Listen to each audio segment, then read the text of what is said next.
네, 안녕하세요. 화요일의 남자 이상화 세무사입니다. 어느덧 상반기가 지났습니다. 올해도 절반이 지나가고요. 이 영상이 올라갈 때쯤이면 상반기에 대한 부가세 신고도 한창 진행 중이시거나 어느 정도 마무리가 되어가고 있으실 것입니다. 매년 이 시기가 되면은 제가 찍는 영상이 있습니다. 올해도 어김없이 저희 영상을 시청하시는 대표님들께서 잊지 마시라고 오늘 영상을 준비해봤습니다. 상반기 결산이 완료가 되면은 대표님께서 어떤 의사결정을 하셔야 할지에 대해서 다시 한번 짚어드리는 시간을 가지고자 하고요. 결산이 완료되고 나면은 2024년도 6월 말에 기준 재무제표와 손익계산서가 확정이 될 것입니다. 그럼 가장 먼저 체크해봐야 할 것이 무엇이냐라는 부분이에요. 6월 말 기준으로 우리 회사의 이익 규모가 어느 정도로 확정되었는지 확인을 하고요. 연말 기준으로는 어느 정도의 이익이 예상될 것인지를 예측해봐야 된다는 부분이에요.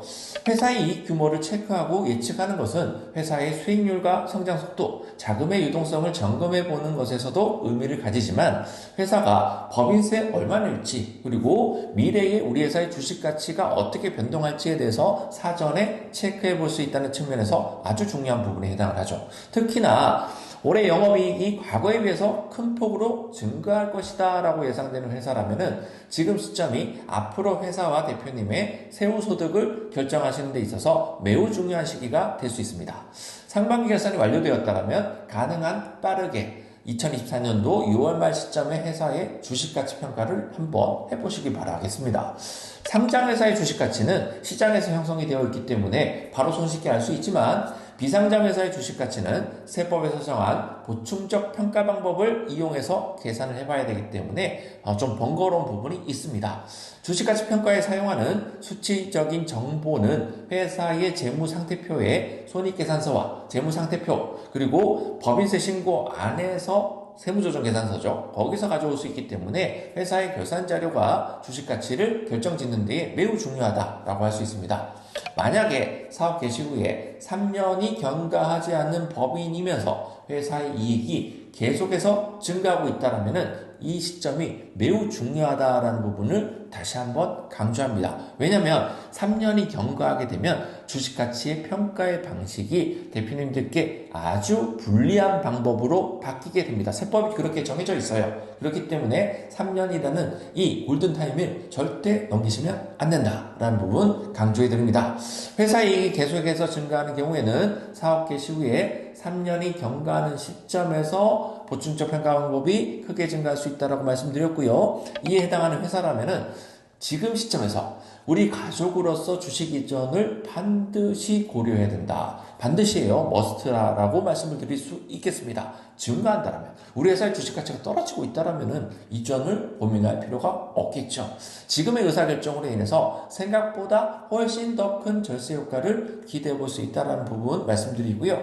이미 나는 사업 개시 후에 3년이 경과했다라고 생각하시더라도 뭐 어쩔 수가 없죠. 경과는 했지만은 우리 가족으로서의 주식 이전을 고민 중이신 대표님이 있으시다라면은 주기적으로 일단 주식가치 평가를 통해서 우리 이전 시기를 어떻게 가져가실지 그리고 발생하는 세부담을 어떻게 최소화할 수 있을지 시점을 예측하고 이전 시기와 이전 주식수를 결정해 볼 필요가 있겠습니다. 이 작업이 굉장히 중요한 작업이다라고 매번 강조하고 있습니다. 그리고 우리 회사의 잉여금의 누적액을 한번 체크해 봐야 된다는 부분이에요. 그래서 중간배당을 진행할지 여부에 대해서도 검토해 보셔야 된다는 부분이죠.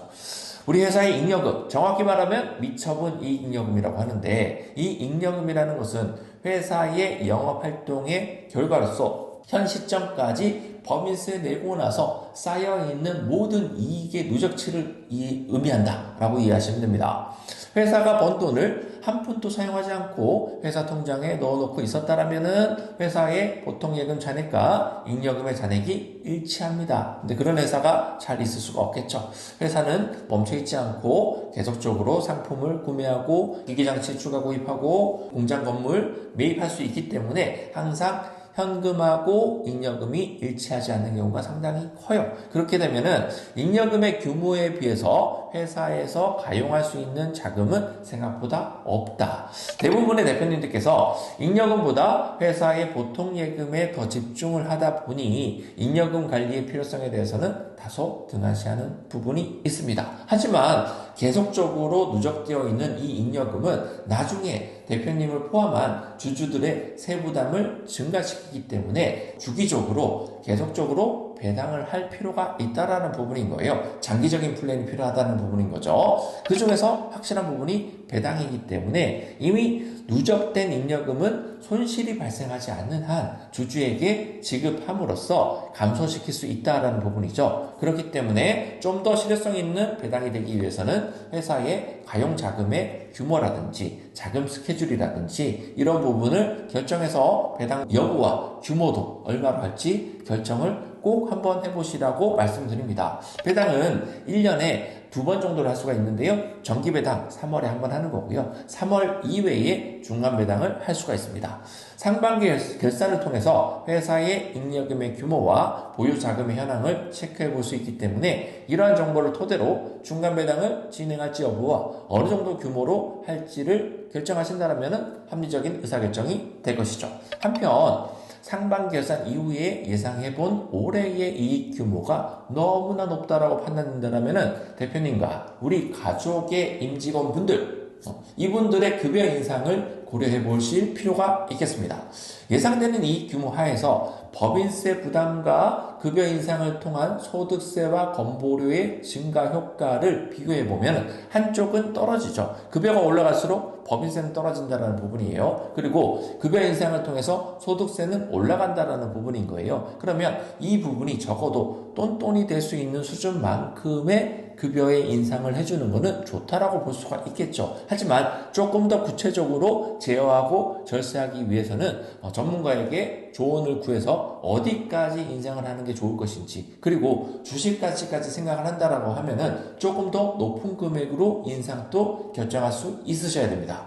대표님과 가족 임직원의 급여 인상을 결정하시는 것만큼 세법상의 리스크적인 부분이 또 있을 수 있고요. 절차적인 하자가 있을 수 있기 때문에 이 부분을 충분히 검토하고 진행하실 필요가 있다. 만약에 예상이익이 오히려 전년도보다 감소하거나 결손이 예상되는 상황이라면 반대로 대표님의 급여를 일시적으로 삭감하는 의사결정도 필요할 수가 있습니다. 유연하게 대처해야 된다는 부분인 거죠. 저희가 법인 코칭을 하는 과정에서 가장 기본적으로 제공해드리는 업무가 대표님과 가족 임직원의 적정 급여가 얼마인지 산정하고요. 그에 대한 필요적인 절차 진행해드리고 우리 회사의 매출과 이익 규모 더 나아가서 잉여금 규모에 대비해서 얼마만큼을 더 올려야 되고 더 줄여야 되는지에 대해서 연도 중에서 적어도 한 번, 2번, 3번, 많게는 4번 이렇게 제안을 드리고 있습니다. 연도 중에 특히 이 상반기가 굉장히 중요한데요. 예상되는 이익 규모를 체크해 본 다음에 급여를 재설정을 할 수 있다라는 부분 때문에 굉장히 중요한 골든타임이다 라고 말씀을 드린 바입니다. 올해 상반기 결산을 마치신 대표님들께서 적어도 오늘 말씀드린 내용 정도는 숙지해두고 계셨다가 우리 회사에 필요한 의사결정이 무엇인지 체크해보는 시간을 가져보시길 바랍니다. 구독과 좋아요는 영상 제작에 큰 도움이 되고요. 저는 이상화 세무사였습니다.